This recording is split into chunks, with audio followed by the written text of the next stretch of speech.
حقیقت ہے میرے بھائی، زندگی کا بھروسہ نہیں ہے۔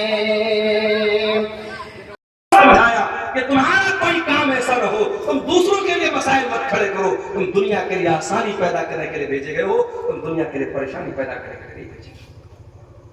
حضرت انس کہتے ہیں میں نے اپنی آنکھوں سے دیکھا تھا ایک دیہاتی آ کر کے اللہ کے نبی کی گردن میں چادر ڈال کر کے کھینچنے لگتا ہے، اتنی زور سے چادر کھینچتا ہے کہ چادر کے جو کنارے ہوتے ہیں اس کے نشان اللہ کے نبی کی گردن پہ پڑ جاتے ہیں، اور بڑے غصے میں وہ دیہاتی کہتا ہے یا محمد آتنی من مال اللہ، اے محمد اللہ نے جو مال تجھ کو دیا ہے اس مال میں سے مجھ کو بھی دے، وہ مال تیرے باپ کا نہیں ہے۔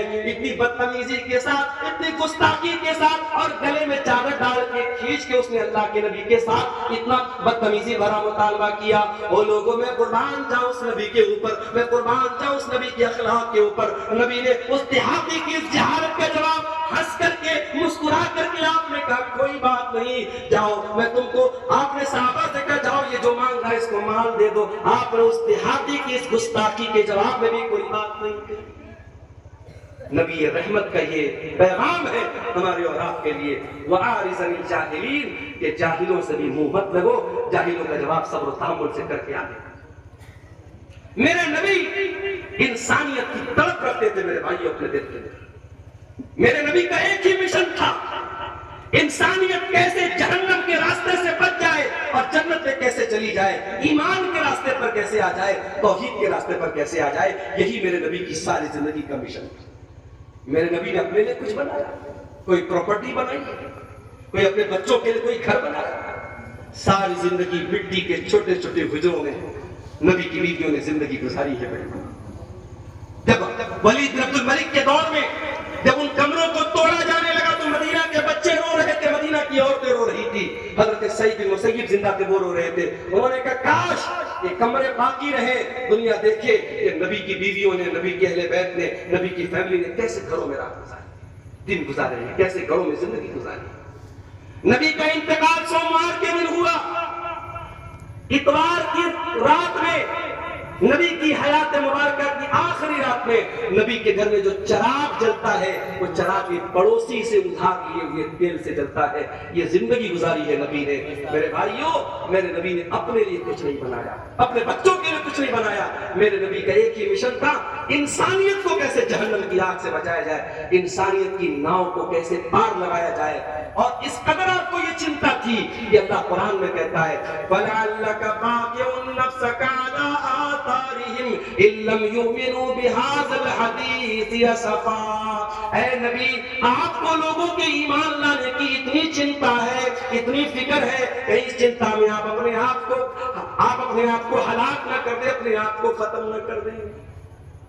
اللہ کے نبی فرماتے ہیں، بخاری اور مسلم کی روایت ہے کہ میری مثال ایسی ہے جیسے کوئی انسان آگ جلاتا ہے اور جیسے ہی وہ آگ جلاتا ہے پتنگے آنے لگتے ہیں، پروانے آنے لگتے ہیں اور اس آگ میں جا کر کے اپنی جان دینے لگتے ہیں۔ وہ انسان ان پتنگوں کو بچاتا ہے، ان پروانوں کو بچاتا ہے، مگر وہ پتنگے بار بار اسی آگ میں جلنے لگتے ہیں۔ او لوگوں، انا آخذ بحجزکم عن النار، میں تمہاری کمر پکڑ کے تم کو جہنم کی آگ سے بچانے کے لیے آیا ہوں، وَأَنْتُمْ تَقْتَحِمُونَ فِيهَا، لیکن تم جہنم کے راستے پہ چلتے چلے جا رہے ہو۔ میں تو تم کو بچانے کے لیے آیا ہوں لیکن تم مان نہیں رہے ہو۔ آپ انسانیت کو جہنم کی آگ سے بچانے کے لیے آئے تھے، اور اسی لیے اللہ قرآن میں کہتا ہے لَقَدْ جَاءَكُمْ رَسُولٌ مِّنْ أَنفُسِكُمْ عَزِيزٌ عَلَيْهِ مَا عَنِتُّمْ حَرِيصٌ عَلَيْكُمْ بِالْمُؤْمِنِينَ رَءُوفٌ رَحِيمٌ۔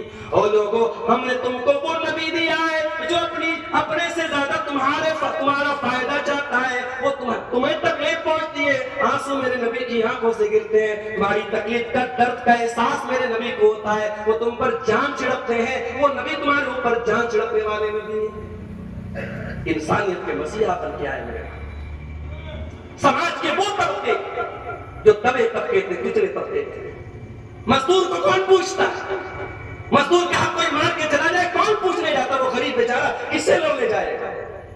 میں اس مزدور بھائی سے کہنا چاہوں گا جو مزدور اپنے حق کی لڑائی لڑ رہا ہے، میں 1400 سال پہلے ایک ہستی کے پاس تجھ کو لے کے چلتا ہوں جو تیرے حق کی لڑائی 1400 سال پہلے لڑ رہے ہیں. اللہ کے نبی فرماتے آتُ الْأَجِيرَ أَجْرَهُ قَبْلَ أَن يَجِفَّ عَرْقُهُ.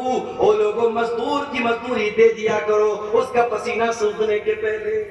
یہ الگ بات ہے. نبی کی یہ حدیث سننے سنانے والے بھی آج لاک ڈاؤن میں اپنے مدرسے میں پڑھانے والے اساتذہ کی تنخواہیں انہوں نے نہیں دی. بھکمری کی نوبت آئی. کتنے اساتذہ نے کتنے علماء نے لوگوں سے قرضے لے لے کے گھر چلائے. زندگی بھر نبی کی یہ حدیث سنانے والے بھی اس حدیث پر عمل نہیں کر پائے. لاک ڈاؤن کے پیریڈ میں بڑے بڑوں کی حیثیت سمجھ میں آ گئی. ان کی کتنا صرف ہے ان کا اور کتنی حیثیت ان کی سب سامنے آ گئی ہے. مزدور کا حق دیا اللہ کے نبی. یتیم وہ بچہ جس کا باپ مر گیا. ہمارے سماج میں یتیم کو کون پوچھتا ہے؟ باپ کی زندگی میں بیٹا مر گیا بچہ یتیم ہو گیا. پوتا یتیم ہے دادا زندہ ہے. جو لوگ کبھی شریعت کا کوئی مسئلہ نہیں جانتے ان کو بھی یہ مسئلہ معلوم ہے کہ صاحب اگر باپ کی زندگی میں بیٹا مر گیا تو اب اس کے بچوں کو دادا کی پراپرٹی میں حصہ نہیں ملے گا. یہ مسئلہ معلوم ہے سب کو. چچا لوگوں کو یہ مسئلہ بہت اچھی طریقے سے معلوم ہے. بھائی مر گیا, بھائی کے یتیم بچے آئے تو چچا کی زبان سے پہلا جملہ یہی نکلتا ہے کہ بیٹا